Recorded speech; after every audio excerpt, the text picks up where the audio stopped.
Hey everybody, Marz here. My pronouns are they, them. Here for another question of the month. This month we were asked, have we ever been marginalized while doing our HIV advocacy? Yes. Yes, we have. Yes, I have.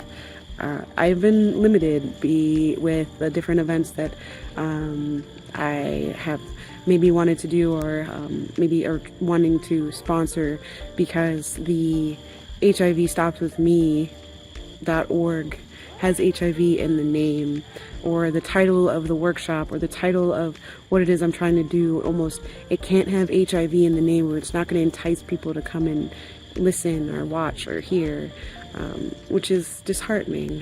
Another form of marginalization that I faced was actually having grown up, being born with HIV, having grown up in inner city Chicago. It was hard to kind of find a good education, for one, but then for two, living with HIV, I needed a bunch of different medications throughout the year, throughout the day. So because of that, there always had to be like a school with like a registered nurse, and there was a lot to keep track of, and most schools didn't want to do it. As soon as they heard my HIV status, they said, nope, we're not dealing with that. So it was a really big struggle growing up to find a place that would take me to give me good education. And then on top of it, it was hard for me to even get an education. And so then it's, am I receiving favoritism and just kind of being passed along because I tried and was there when I could be? That helps to a certain point, and then you get to a certain point and you got to catch up. And for me, that was high school.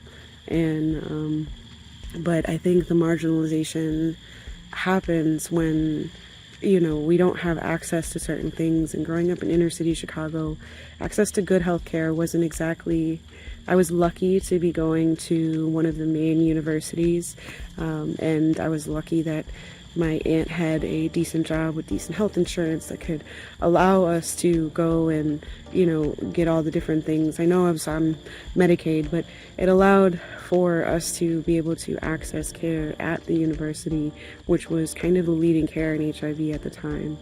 And had that not been able to happen, I don't know that I'd still be here, but it took my aunt fighting a little harder than probably most people to be able to help me get the same opportunities as maybe some other kids, because I was viewed as the sick kid or the disabled kid, and it took a little extra and a little more. And so what my aunt did? My aunt became the chaperone for most things. And at the time I was just like, dang it, my parent is coming to this trip again. But you know what, at the end of the day, I got to experience the trip, and I appreciate now, looking back, how many trips that she chaperoned just so that I could go, because no one else wanted to actually take care of me with my HIV. They were scared. And so since she wasn't scared, she said, you know what, I will go, and I will be there so that my child can go and participate and feel as normal as they can for as long as they can. That's my take on marginalization, and I hope everybody is staying safe out there. I got myself a nice little hoodie. I hope you all are finding something warm to wear. Have a good one, everyone. Good night.